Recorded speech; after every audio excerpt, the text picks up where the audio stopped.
In Colossians 1, verse 13, Paul says, God has rescued us from the power of darkness and transferred us into the kingdom of his beloved Son.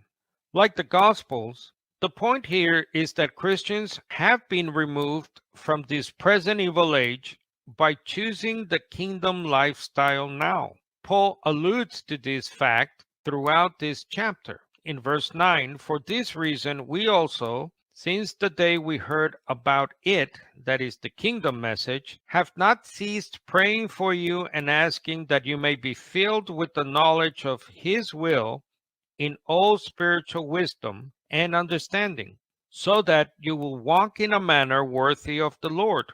Later in verse 21, and although you were previously alienated and hostile in attitude, engaged in evil deeds, yet he has now reconciled you in his body of flesh through death. And once again, note the emphasis on the future. In verse 4, we heard of your faith in Christ Jesus and the love which you have for all the saints, because of the hope reserved for you in heaven. And verse 23, if indeed you continue in the faith firmly established and steadfast, and not shifting from the hope of the gospel that you have heard.